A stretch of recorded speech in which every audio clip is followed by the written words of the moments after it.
Namo Sang Hyang Adi Budaya, Namo Buddhaya. Jumpa lagi saudaraku yang terkasih dan yang berbahagia di dalam Dharma is my way. Kali ini topik pembahasan kita adalah perkawinan untuk membangun keluarga yang harmonis, sejahtera, dan berbahagia. Apakah dasar sebuah perkawinan di dalam ajaran Buddha? Nah, dasar perkawinan di dalam ajaran Buddha ini terdapat di dalam kitab Anguttara Nikaya, di mana pada waktu itu Buddha bersabda, kebahagiaan yang dapat dibayangkan oleh seseorang adalah pertalian perkawinan antara dua orang yang saling mencintai. Namun lebih dari itu, Buddha menambahkan, namun ada kebahagiaan yang lebih membahagiakan daripada itu. Ialah jika orang memperhatikan, mengerti, dan hidup di dalam Dharma, yaitu ajaran Buddha yang bersifat kekal abadi, yang bisa menuntun kita pada kebahagiaan, baik dalam kebahagiaan dalam hidup ini, maupun dalam kebahagiaan selanjutnya, dalam kehidupan selanjutnya, sampai akhirnya tercapainya kebahagiaan tertinggi, kebahagiaan sejati, nibbana atau nirwana. Nah, oleh sebab itu laksanakanlah perkawinan di dalam Dharma. Karena Dharma itu adalah kebenaran yang mutlak, yang mengatasi waktu, tempat, keadaan, dan kondisi. Seorang suami yang mencintai istrinya dan yang menginginkan suatu perkawinan yang bermanfaat bagi hidupnya, dia harus senantiasa setia kepada istrinya, seperti ia setia kepada Dharma ajaran Buddha. Dan dengan demikian istrinya akan mempercayainya, menghormati, dan membantunya. Demikian pula sebaliknya, seorang istri yang menginginkan perkawinan yang bermanfaat bagi hidupnya, dia harus senantiasa setia kepada suaminya, seperti ia setia kepada Dharma ajaran Buddha.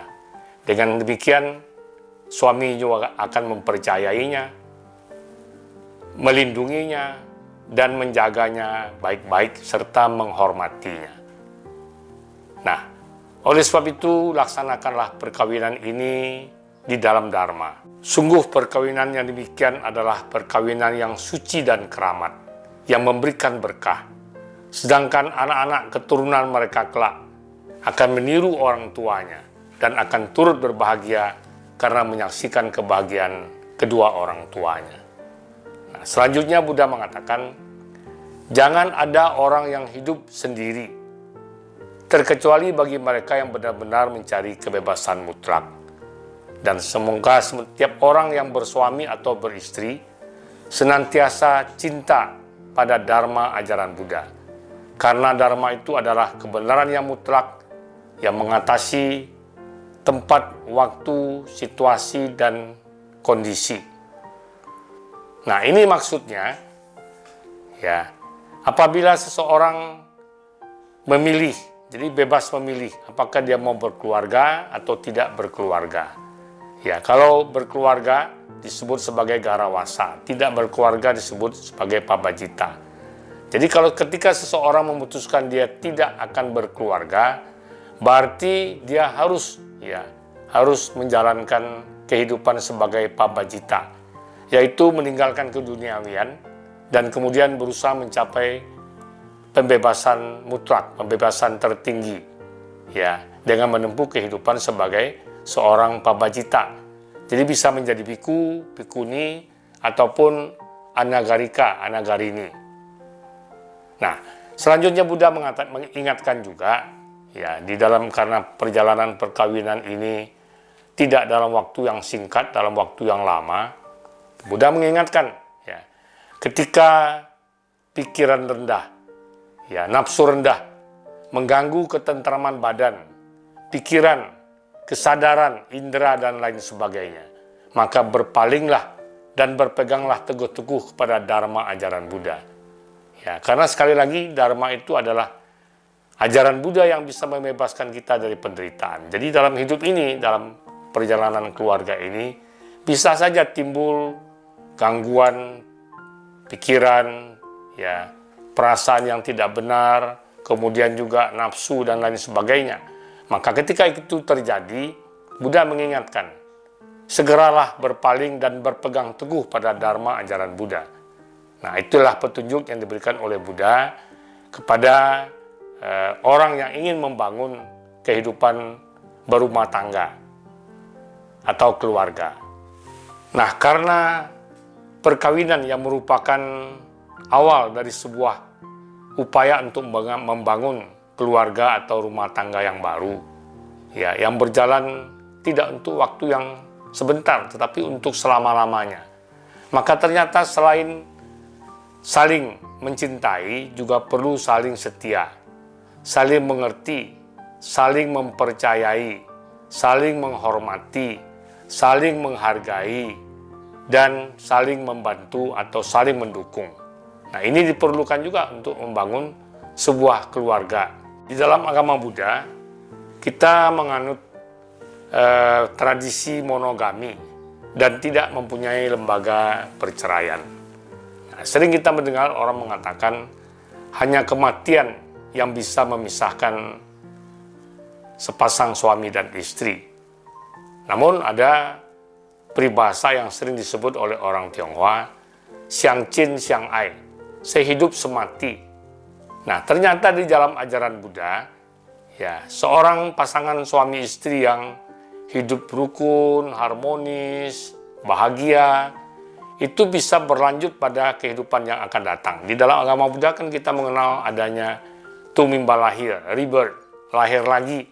Nah, orang yang suami istri, pasangan suami istri yang setia, yang selalu rukun, harmonis, bahagia, dia akan ketemu lagi di dalam kehidupan yang akan datang sebagai pasangan suami istri. Namun ada syaratnya. Ya, Buddha mengatakan ada 4 hal yang harus dipenuhi jika pasangan ini ingin bertemu kembali dalam kehidupan yang akan datang. Ya, ada orang yang gurau-gurau kalau sekarang saja tidak rukun, tentu mereka tidak berharapkan nanti kelahiran nanti ketemu lagi. Nah, ini untuk orang yang rukun, pasangan yang rukun, harmonis, bahagia, pasti dia mencita-citakan nanti akan ketemu lagi sebagai pasangan suami istri. Ada 4 hal yang perlu disamakan, disetarakan. Yang pertama adalah sama sada, yang kedua sama sila, yang ketiga sama caga, yang keempat sama panya. Nah, sekarang kita bahas satu persatu. Apa yang disebut sebagai sama sada? Sama keyakinan, setara keyakinannya, ya, sepadan keyakinannya. Nah, apa itu keyakinan? Sada atau keyakinan diterjemahkan serada atau sada, keyakinan. Keyakinan ini bukan sebenarnya bukan agama, tapi orang sering menganggap sama agama, ya. Orang beragama belum tentu punya keyakinan terhadap agama yang dianutnya. Jadi yang disebut sada ini, apabila ajaran agama itu diyakini, kemudian dipraktekkan dalam kehidupan sehari-hari, kita jadikan ajaran agama itu sebagai pedoman hidup kita, sebagai way of life, jalan hidup kita. Dharma is my way. Ya, dharma itu adalah jalan hidup kita. Ketika kita menjadikan dharma itu sebagai jalan hidup kita, disitulah katanya kita punya keyakinan. Nah, keyakinan ini harus setara, harus padan antara suami dan istri. Kalau istri punya keyakinan yang kuat terhadap Triratna, suami juga harus punya keyakinan yang kuat pada Triratna. Ini landasan yang pertama. Yang kedua adalah sama sila, sama moralitasnya. Nah, di dalam setiap perkawinan selalu disebutkan ada 5 sila. Ada 5 sila pokok bagi seorang perumah tangga. Ya, ini kita sebut sebagai Pancasila. Sila yang pertama, tidak melakukan, ya, mengambil tekad, ya, bertekad untuk tidak melakukan pembunuhan atau penganiayaan makhluk hidup.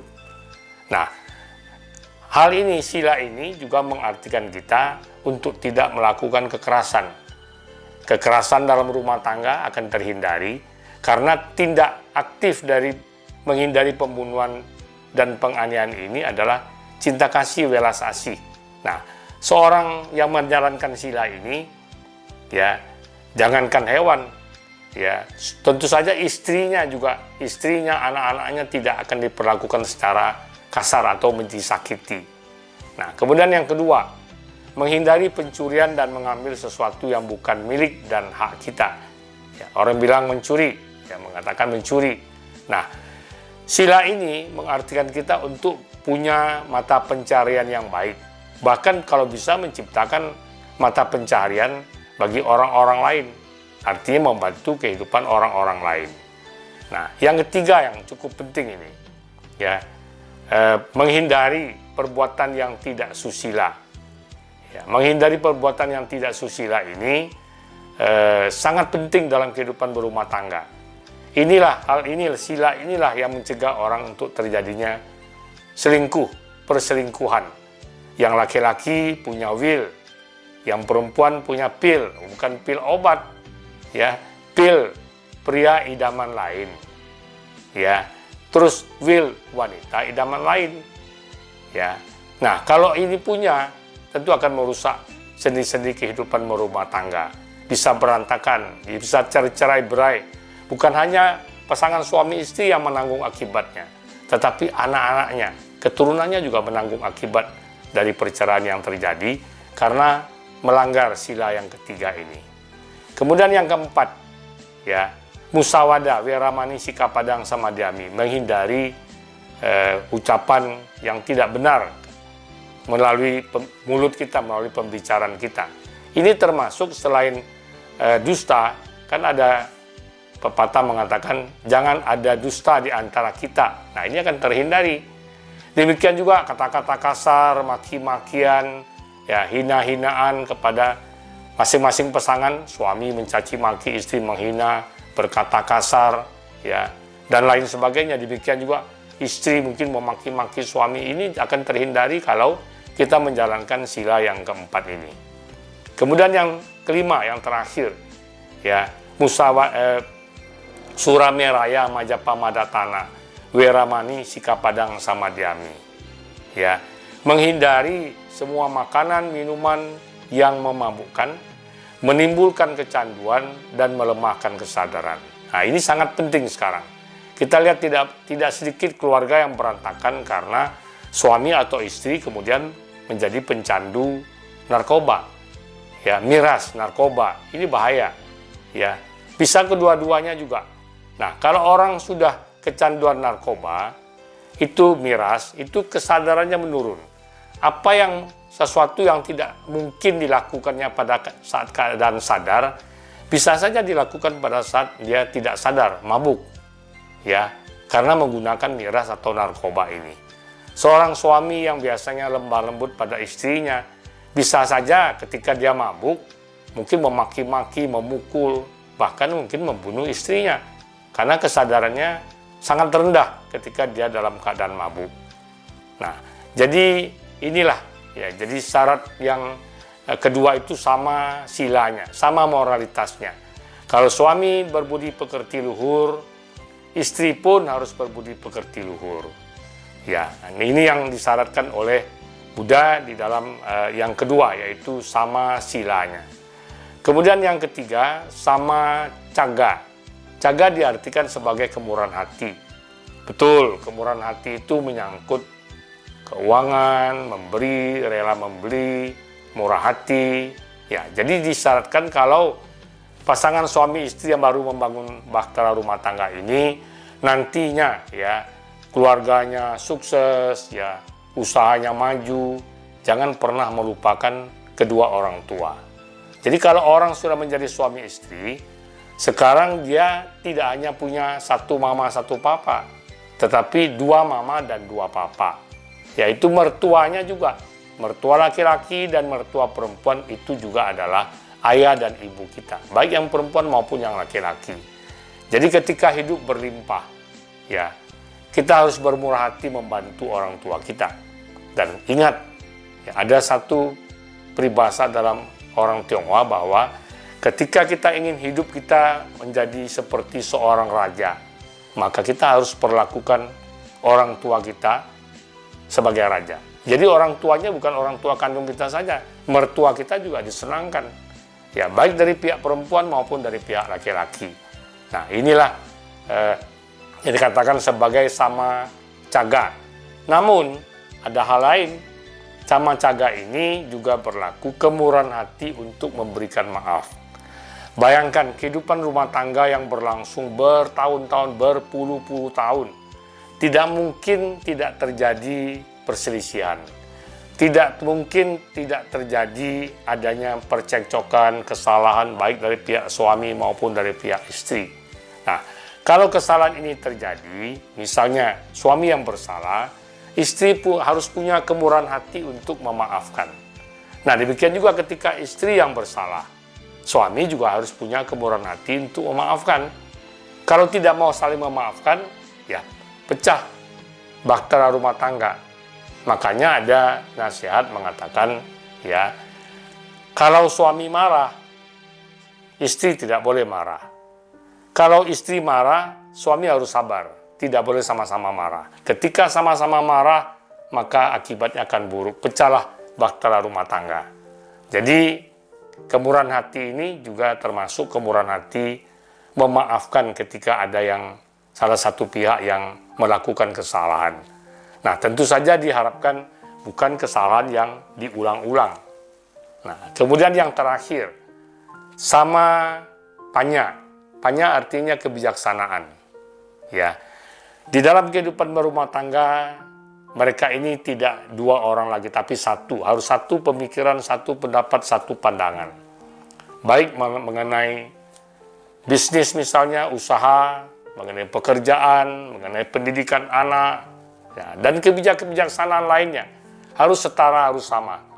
Nah, sebenarnya kalau yang sadanya sudah sama, silanya sudah sama, sudah setara, kemudian kemurahan hatinya sudah sama, sangat mudah kebijaksanaan atau panya ini menjadi sama. Nah, ketika panya ini sudah sama, semuanya akan berjalan baik dan lancar. Tidak ada lagi pertengkaran, percecokan, ya, saling menuding dan lain sebagainya. Nah, inilah 4 syarat yang dikatakan oleh Buddha ketika kita ingin keluarga yang kita bangun, yang diawali dengan perkawinan ini menjadi bahagia. Bukan dalam kehidupan sekarang saja, tapi dalam kehidupan yang akan datang, ketemu lagi sebagai suami istri, dan tetap harmonis dan tetap berbahagia. Selanjutnya, ketika seseorang memutuskan akan hidup sebagai garawasa, artinya berkeluarga, dia harus ingat, ada kewajiban. Ya, di dalam Sigala Sutta, Buddha menjelaskan ada kewajiban. Kalau pasang suami istri ada kewajiban suami, ada kewajiban istri. Kalau sudah punya anak, ada kewajiban suami dan istri sebagai orang tua terhadap anaknya. Sekarang kita lihat apa kewajiban seorang suami terhadap istrinya untuk membangun keluarga yang harmonis, sejahtera, dan bahagia ini. Yang pertama, seorang suami harus menghormati istrinya. Ini pasti, ini selayaknya, seharusnya, ya. Kemudian bersikap lemah lembut, tidak kasar, tidak memaki-maki, apalagi memukul, apalagi menyakiti, ya. Kemudian setia kepada istrinya. Nah, setia ini perlu sekali, karena dalam hidup ini banyak godaannya. Jadi kalau misalnya istrinya sudah menjadi tua, katanya sudah kurang cantik, jangan milih yang lebih muda, yang lebih cantik. Nah, nanti ada nasihat Buddha, ya, hal-hal yang bisa menyebabkan kemerosatan atau kehancuran hidup kita. Nanti kita akan bahas. Nah, kemudian yang keempat adalah memberi wewenang kepada istrinya untuk mengatur keuangan keluarga. Jadi kalau seorang suami yang bijak, dia akan memberikan uang pada istrinya dan silakan dia mempercayai suami istrinya untuk mengelola keuangan keluarga. Untuk belanja dapur, untuk belanja kebutuhan rumah tangga lainnya, pakaian, dan lain sebagainya. Nah, kemudian yang kelima, memberikan perhatian. Dulu diterjemahkan memberikan perhiasan. Sebenarnya, ya, yang dimaksud yang memberikan perhiasan ini adalah perhatian. Jadi ketika seorang suami memberikan perhiasan istrinya, kalung, gelang, cincin, ataupun subang, anting-anting, ya, Itu karena dia ada perhatian. Jadi Buddha pun mengingatkan seorang suami harus selalu punya perhatian terhadap istrinya. Nah, kemudian istri juga punya kewajiban terhadap suami. Ya, jadi ada 5 juga. Apa itu kewajiban istri terhadap suami? Sebagaimana yang terdapat di dalam Sigalowada Sutta. Yang pertama, melakukan tugasnya dengan baik. Jadi seorang istri melakukan tugas rumah tangga dengan baik. Walaupun sekarang banyak istri yang kerja. Namun, ya, mengatur rumah tangga itu tetap harus dipegang oleh istri. Kalau suami mau membantu, sangat baik sekali. Jadi sama-sama dikerjakan. Ya, ini akan lebih menciptakan keharmonisan. Ya, kalau dua-dua mau saling peduli. Nah, kemudian yang kedua, bersikap ramah. Nah, kalau tadi sama istri saja, sekarang si istri juga bersikap ramah kepada keluarga dari kedua belah pihak. Oh, semua orang tua pasti ramah lah ya, kan harusnya begitu. Tetapi kepada mertua juga begitu. Ya, ketika orang tua kita datang, kita sambut dengan sukacita, dengan kegembiraan. Nah, ketika mertua yang datang, wah, wajahnya tidak sedap. Nah, ini kan namanya tidak menghormati. Ya, yang seharusnya mertuanya datang pun wajahnya cerah, menyambut dengan baik, melayani dengan baik. Nah, kemudian yang ketiga, setia pada suaminya. Jadi sama, jadi suami harus setia pada istri, dan istri pun harus setia pada suami. Tidak ada pil, tidak ada will, tidak ada wanita idaman lain, tidak ada pria idaman lain. Ya. Kemudian menjaga dengan baik keuangan keluarga. Jadi kalau suami sudah mempercayakan keuangan keluarga pada istri, istri jangan boros. Ya, ini harus disadari. Dan sekarang banyak godaan. Ya. Semakin situasi Covid, saya lihat penawaran-penawaran melalui online semakin banyak. Dan kalau kita tidak berhati-hati, nah pengeluaran jadi boros, ya. Jadi kalau kembali pada iklan dulu pernah ada, ya, banyak yang ditawarkan, beli sesuai dengan kemampuan dan kebutuhan dan kemampuan. Nah, itu prinsipnya. Kemudian yang terakhir, rajin dan pandai mengurus rumah tangga. Ya, jadi dulu kalau diterjemahkan dulu katanya seorang istri harus tidur lebih telat dari suaminya. Jadi semua sudah tidur, baru dia tidur. Nah, ini kita tidak artikan begitu. Rajin dan pandai mengurus rumah tangga. Bagaimana membersihkan rumah tangga, mengatur supaya rapi, supaya indah, dan lain sebagainya. Inilah kewajiban seorang suami terhadap keluarganya, terhadap istrinya, dan kewajiban istri terhadap keluarga dan terhadap suaminya. Nanti kalau sudah punya anak, ada kewajiban lagi, yaitu kewajiban orang tua terhadap anaknya. Ketika orang tua melakukan kewajiban baik terhadap anaknya, nah nanti anaknya juga melakukan kewajibannya terhadap orang tuanya, terutama ketika orang tuanya sudah menjadi tua. Banyak sekali nasihat-nasihat yang diberikan oleh Buddha kepada orang yang membangun keluarga yang diawali dengan perkawinan ini.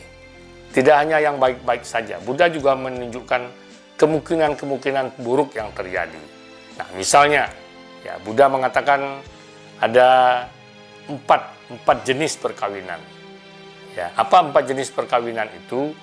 Yang pertama adalah perkawinan antara cawo dan cawa. Nah, cawo ini kadang-kadang diterjemahkan sebagai raksesi. Tetapi sebenarnya konteksnya ini adalah yang tidak baik. Jadi yang laki-laki yang tidak baik disebut cawo. Perempuan yang tidak baik disebut cawa. Laki-laki yang baik disebut dewa. Perempuan yang tidak baik disebut dewi. Nah, jadi ada perkawinan antara cawo dan cawa. Wah, ini berantakan nih. Ya, pasti ribut terus nih, sama-sama. Jadi di dalam rumah tangga itu tidak ada kerukunan. Jadi seorang laki-laki yang tidak bermoral, yang jahat, yang tidak berbudi pekerti, ya, sama perempuan yang sama karakternya, ya, tidak punya budi pekerti, tidak bermoral, ya, berantakanlah. Nah, kemudian yang kedua, ada kemungkinan juga bisa terjadi ya, perkawinan antara dewa dan cawa. Nah, ini laki-lakinya baik, laki-laki bermoral, ya, berbudi pekerti luhur, tapi istrinya tidak bermoral, tidak berbudi pekerti luhur. Nah, kita bisa bayangkan bagaimana keluarga ini. Nah, kemudian yang jenis ketiga, kebalikannya, ya, seorang cawo menikah dengan seorang dewi. Jadi laki-lakinya yang tidak baik, tidak bermoral, tidak berbudi pekerti, dengan seorang wanita yang baik, yang lemah lembut, berbudi pekerti, bermoral. Nah, kita bisa bayangkan betapa penderitaan yang akan dialami oleh istrinya kalau punya suami yang tidak bermoral tadi. Nah, kemudian yang terakhir, nah ini tentu saja ini yang diharapkan, yaitu perkawinan antara dewa dan dewi. Wah, ini bahagia sekali. Nah, ini yang jadi idaman kita semua. Ya, jadi semua orang mengidamkan perkawinan jenis yang keempat ini, yaitu dewa dan dewi. Nah, tetapi tentu saja, ya seperti dikatakan oleh Buddha, ada 4 jenis perkawinan ini. Nah, ini jangan diartikan tidak bisa berubah, ya, karena hidup ini pilihan kita. Ketika bertemu suami tidak baik, ya, kemudian istrinya baik. Nah, bagaimana kalau umpamanya, ya, suami ini akhirnya mengenal Dharma karena istrinya sabar, memperkenalkan pada Dharma, dia bisa berubah, ya, dari tadinya cawo bisa menjadi dewa dia kalau dia mengikuti jalan Dharma. Karena Dharma itu bisa merubah karakter kita, ya.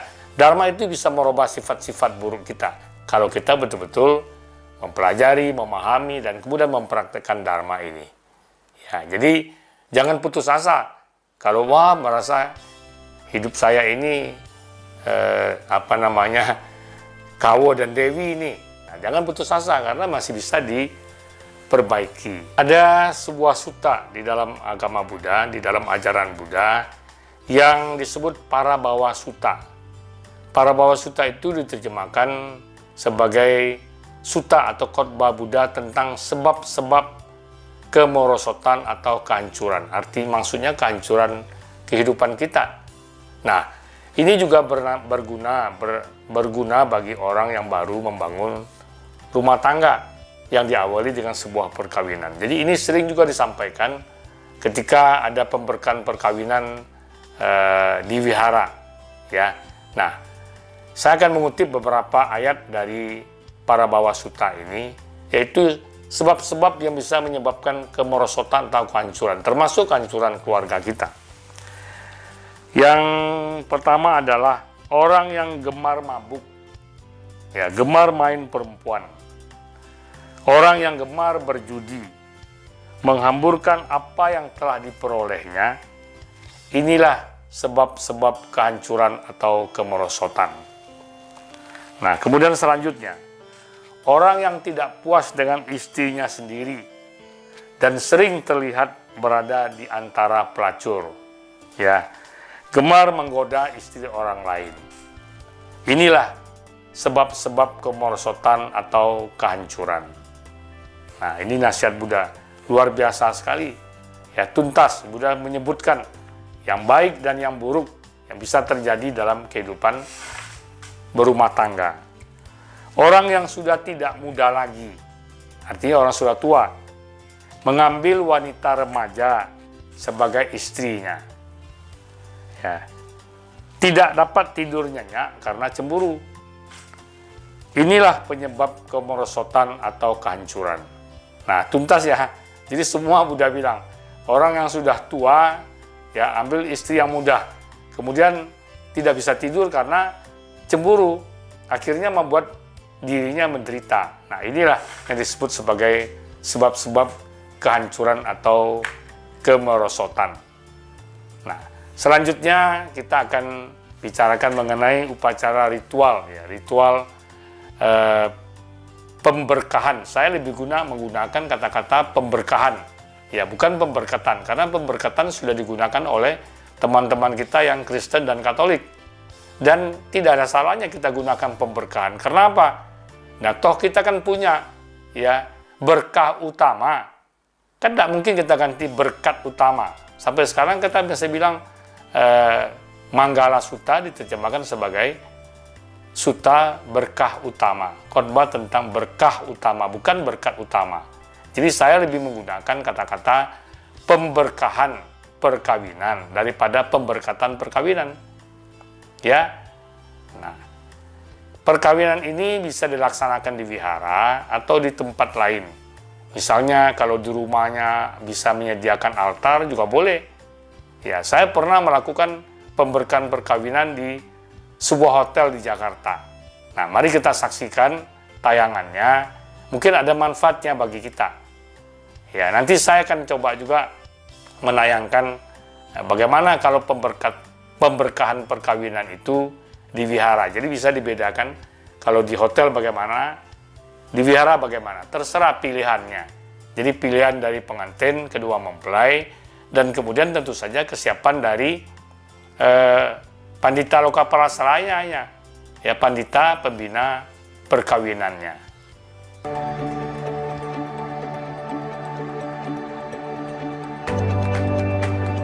Seorang suami yang mencintai istrinya dan menginginkan perkawinan yang bermanfaat bagi hidupnya, sudah seharusnya ia tetap setia kepada istrinya, seperti ia setia kepada Dharma ajaran Buddha. Dengan demikian istrinya akan mempercayakan diri kepadanya, menghormati dan membantunya. Seorang istri yang mencintai suaminya dan menginginkan perkawinan yang bermanfaat bagi hidupnya, ia harus setia kepada suaminya, sebagaimana ia setia kepada Dharma ajaran Buddha. Dengan demikian suaminya juga akan mempercayainya, menghormati, dan menjaganya baik-baik. Sungguh perkawinan yang demikian adalah perkawinan yang suci dan keramat, yang memberikan berkah. Sedangkan anak-anak dari keturunan mereka kelak akan meniru orang tuanya dan akan turut berbahagia karena menyaksikan kebahagiaan kedua orang tuanya. Saya mohon kepada hadirin untuk menyaksikan bahwa saya, William Pramono, dengan ini telah mengambil engkau, Erlin Winata, sebagai istri saya yang sah, dan saya berjanji akan selalu setia dan mencintaimu serta selalu mendampingimu dalam keadaan sehat maupun sakit, dalam senang maupun susah. Dan sebagai tanda akan pernyataan ini, saya serahkan cincin kepadamu sebagai lambang cinta saya kepadamu, atas nama Buddha, Dharma, dan Sangha.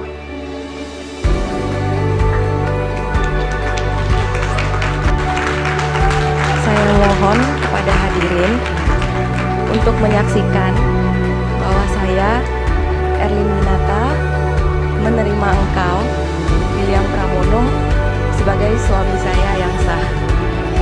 Dan saya berjanji akan setia dan mencintaimu serta mendampingimu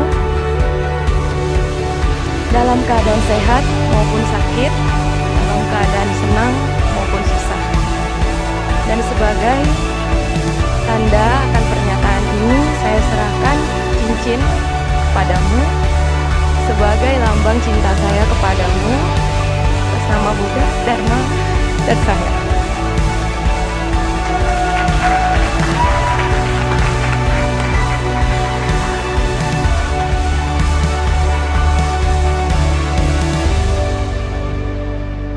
Ada 4 hal yang perlu dipersamakan.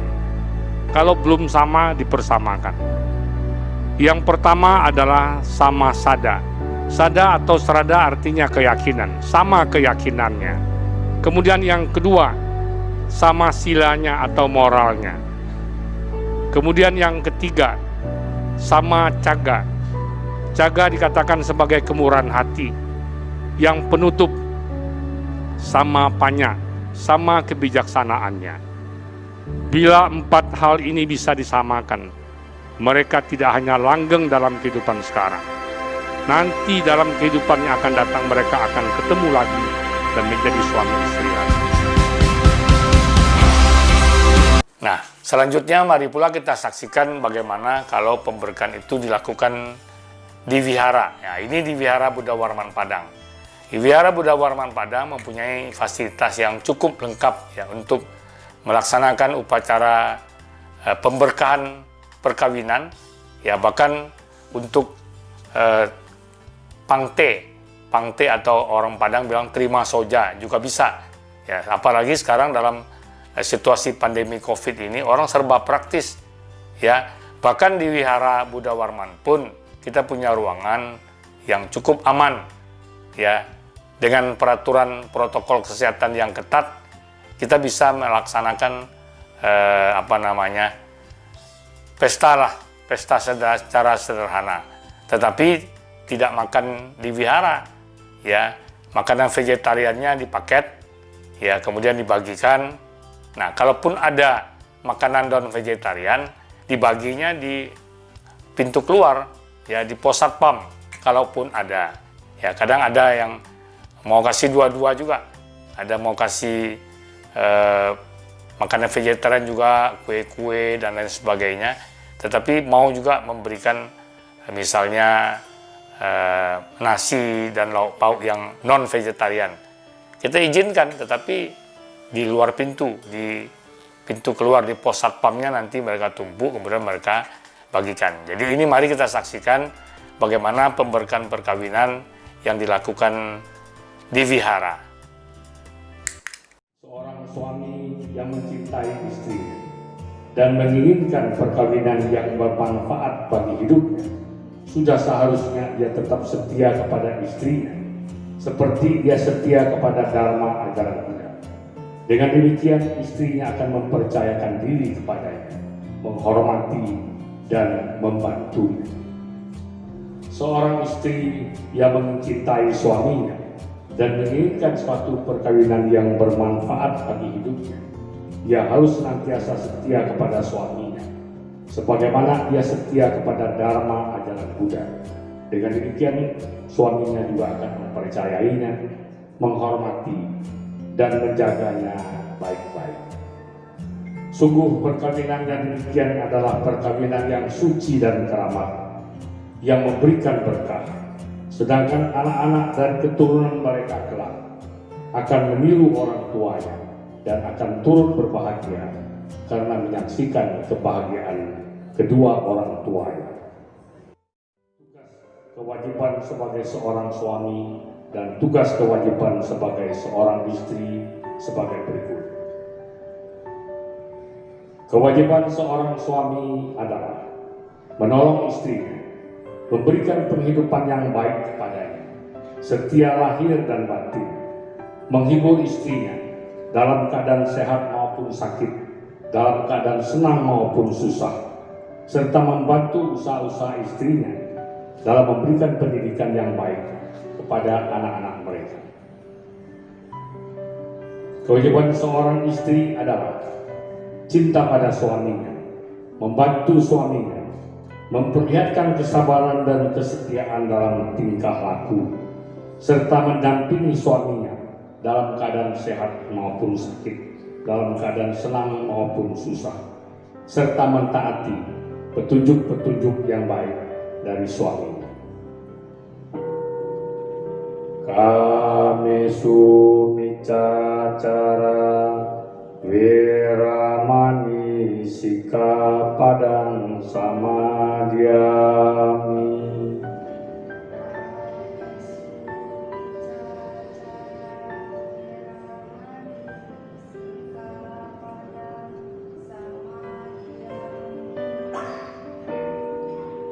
Kami berjanji akan senantiasa melatih diri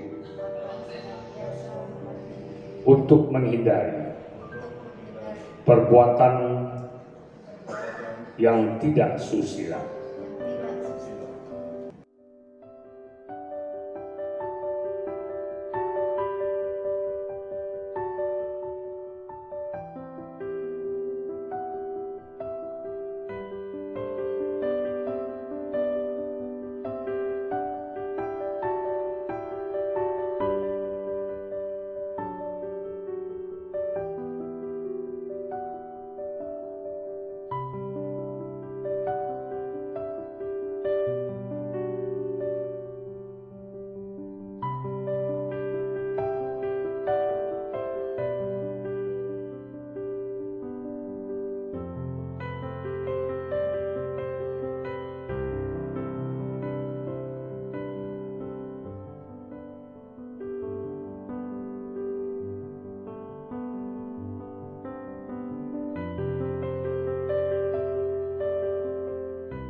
Nah, dari cuplikan dua video singkat tentang pemberkahan perkawinan secara agama Buddha yang dilakukan di Wihara Buddha Warman, ya, maupun saya lakukan di hotel. Nah, ada hal yang menarik, yaitu pernyataan dari kedua mempelai. Nah, saya akan bacakan dan untuk kita renungkan. Jadi yang laki-laki bilang begini, "Saya mohon kepada hadirin untuk menyaksikan bahwa saya," disebut namanya, "dengan ini telah mengambil engkau sebagai istri saya yang sah. Dan saya berjanji akan selalu setia dan mencintaimu, serta selalu mendampingimu dalam keadaan sehat maupun sakit, dalam keadaan senang maupun susah. Dan sebagai tanda akan pernyataan ini, saya serahkan cincin kepadamu sebagai lambang cinta kepadamu atas nama Buddha, Dharma, dan Sangha." Kemudian yang perempuan juga begitu. Jadi mereka ngomong ini sambil pegang cincinnya, kemudian dipasangkan. Nah, tentu saja, ya, seperti saya sebagai pandita pembina rohaniwan, pembina perkawinan atau pandita Lokapala Serayanya, berharap ya perkawinan yang diberkahi ini akan menjadi langgeng. Ya, jadi sebenarnya fungsi pandita itu mengesahkan perkawinan secara agama. Ya, jadi ada kadang-kadang keliru. Saya mau pemberkahan perkawinan saya sama Bante lah, tidak bisa. Di dalam ajaran dalam agama Buddha, karena seorang biku itu adalah seorang yang selibat, ya, pabajita, dia tidak bisa menikahkan orang. Ya, tetapi memberkahi boleh. Karena ini juga dilakukan oleh Buddha. Pada zaman Buddha hidup, Buddha sering menghadiri perkawinan kerabat-kerabatnya, ya, sepupunya dan lain sebagainya. Tetapi Buddha tidak bertindak sebagai orang yang mengesahkan perkawinan. Hanya memberi khotbah, menasihati, kemudian memberkahi. Kalau kita sekarang lambang dari memberkahi ini adalah dengan memercikan air. Ya. Nah, tentu saja dalam hal ini, ya, sebagai seorang rohaniwan pembina perkawinan, tugasnya bukan hanya sekedar upacara memberkahi perkawinan, tetapi bila nanti terjadi permasalahan dalam keluarga. Nah, seorang pandita Lokapala Seraya, seorang rohaniwan pembina perkawinan juga harus punya kemampuan bagaimana merukunkan kedua pasang kedua orang suami istri yang berselisih atau bertengkar atau salah paham ini. Di dalam agama Buddha kita tidak mempunyai lembaga perceraian. Ya. Nah, ketika tidak bisa dirukunkan, nah kita serahkan kembali pada mereka untuk mengurus perceraiannya secara hukum, ya, secara hukum di pengadilan. Tetapi tentu ini tidak kita harapkan. Ya, kita harapkan semoga dengan pemberkahannya dilakukan di wihara, kemudian dia hidup sesuai dengan Dharma, memahami Dharma, mempraktekkan Dharma. Kita berharap semoga kehidupan rumah tangganya ini akan menjadi hita sukaya. Ya, hita sukaya. Hita artinya sejahtera. Sukaya asal katanya suka. Ya, sukaya bahagia. Sejahtera dan bahagia. Nah, sejahtera ini menyangkut duniawi. Ya, sejahtera itu bila kebutuhannya sandang, pangan, papan, hiburan, pendidikan, kesehatan terpenuhi. Nah, ini disebut sejahtera. Bahagia itu menyangkut batin. Ya, menyangkut batin kita. Ya, ketika orang nyaman, hidupnya nyaman, tidak banyak persoalan, tidak banyak bertengkar, ya, selalu aman-aman saja, rukun-rukun saja, harmonis, saling membantu, ya, saling mengerti, saling percaya. Nah, ini menciptakan kebahagiaan. Jadi tidak salah kalau orang dalam perkawinan menyebutkan semoga perkawinan ini dapat membangun keluarga yang hita sukaya, sejahtera dan bahagia. Tetapi sebelum sejahtera dan bahagia perlu harmonis. Harmonis itu lebih dari sekedar rukun. Kalau rukun tidak bertengkar, suami-suami, istri-istri, ya, itu rukun namanya. Tetapi yang harmonis ini, mereka selalu bersama. Di dalam keadaan senang, susah, selalu bersama. Dalam keadaan sehat, sakit, selalu bersama. Ada permasalahan, dipecahkan bersama. Ya, mungkin ada perbedaan pendapat, di awalnya ada perbedaan pendapat, tapi tidak membuat sampai ribut, sampai bertengkar, apalagi bercerai. Ya, nah inilah sebenarnya yang kita harapkan dari sebuah perkawinan di dalam agama Buddha. Makanya judul dari Dharma Desana ini adalah perkawinan untuk membangun keluarga yang harmonis, sejahtera, dan bahagia. Demikian saja, semoga bermanfaat bagi kita semua dan bagi banyak orang. Terima kasih. Namo Sang Hyang Adi Budaya, Namo Buddhaya.